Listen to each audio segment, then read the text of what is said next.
Hello, welcome to Nesbet English, the channel dedicated to training speaking comprehensively from A to Z. Before I continue, don't forget to click subscribe and the notification bell so that you'll be connected and notified always. Okay, in this lesson, which is lesson 3, we are still going to discuss answering questions elaborately. So this is continued from lesson 2 last time. The idea is like this. Even if your English class is not a speaking class, this time, for example, it's a reading class, it still means that you have every opportunity or chance to speak elaborately. That is, to express yourself orally, giving answers to your teacher, asking you questions based on a text that he gives you. Say, for example, for this purpose, I have this short text I have provided for you for this purpose of training you to still be able to speak elaborately, giving answers to your teacher's questions. Let me just read it for you. Flying line Jakarta Pangkal Pinang becomes a routine for me. It is always exciting, though it is just a short flight taking 1 hour. I take off, and the next thing I know, I touch down. Please focus on the bold type words or expressions that you see there, because these are going to be the words or expressions that your teacher is going to ask you about in a moment. Okay, so say based on this, your teacher has the following questions for you to answer orally, and we'll begin with the first one he has here, supposedly. What is lion? All right, and let's take a look at the text again. Lion. There. If you answer the question this way, giving a short answer of just an airline company or completely it is an airline company, this is still considered restricted. The answer may be correct, but that's not the point. The point is that you still have to practice speaking elaborately, giving a complete answer, making it a little elaborate. So instead of that, you can say something like, for example, from flying, I can tell it must be an airline company. I'm sure of it. All right. So you give more ideas, more information, so that it is more elaborate than the first one, which just focuses on an exact answer. Okay. Let's continue with the second question we have here. What does routine mean? Okay. Okay, routine.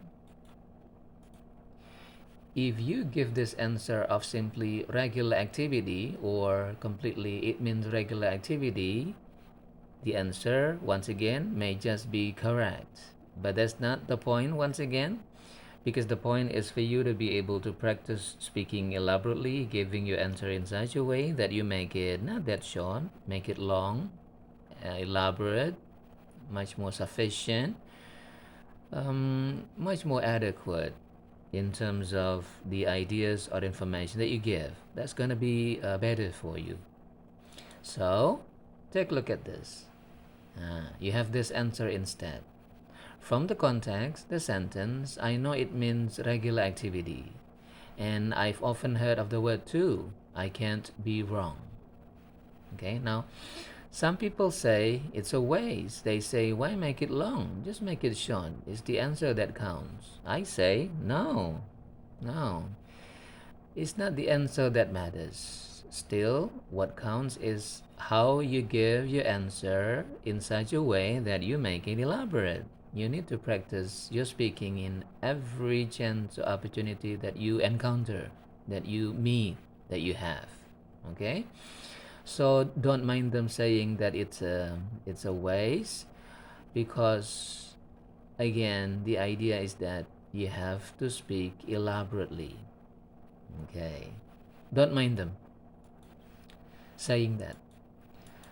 Let's proceed with the next question. What does it refer to? Take a look at the text again. It is always exciting. All right.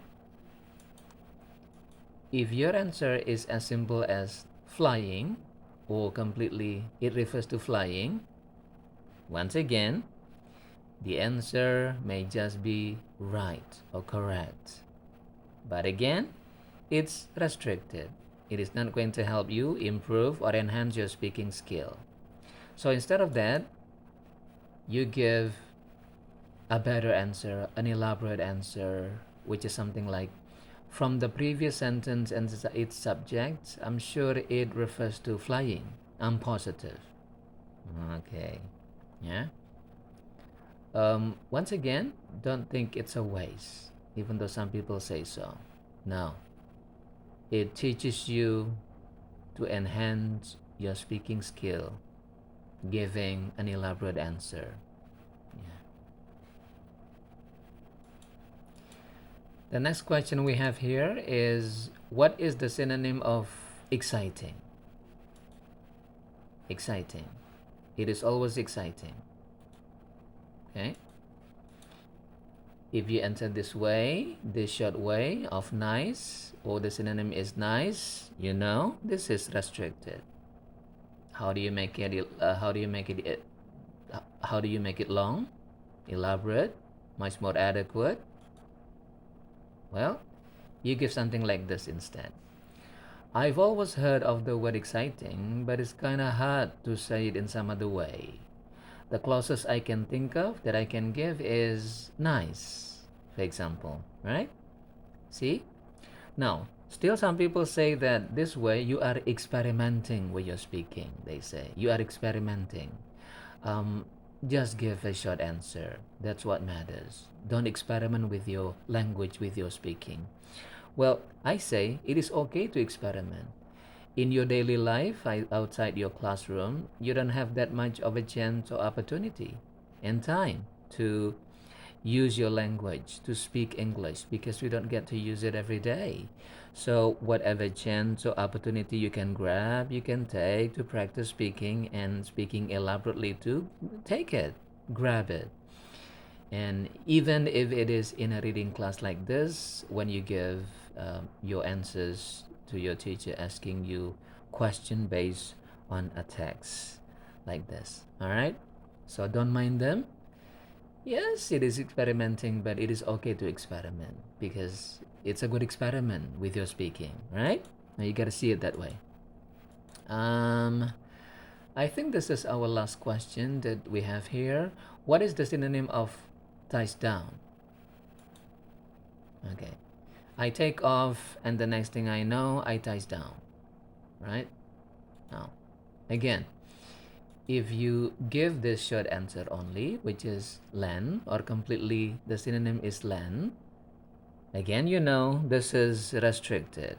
The answer may be correct. Once again, what counts more is how you put it, and how you put it elaborately too, because that teaches you to be able to improve, enhance your speaking skill whenever you can. In this case, when answering questions orally from your teacher. So instead of that, say something like, I've never heard of the expression for this context, but I know it must be the opposite of takeoff. So I think it must mean land, none other than land. Okay? Take a look. Doesn't it look better? Right? With you being able to make it longer than just a direct, exact answer. Right? Don't forget, like what I said last time, an English class is unlike a content subject class, not like a mathematics class, okay, a history class, a physics class, in which, yes, direct answers are preferred, okay, but this is a language class, an English class. The idea is, whenever you have your chance to practice speaking yourself, expressing yourself, giving ideas orally, giving answers like this, do so. Take the chance. Okay? Well, I think that's about it. That should wrap it up. All right. Don't forget to visit our website, as you can see, to find articles to read. And you can also find more than just articles. You can also find exercises there, etc., etc., etc. Until next time, when we meet again, talking about a different topic in our next video, I have to say thank you for being with me. I hope you learned something. Keep safe and bye bye for now. See you.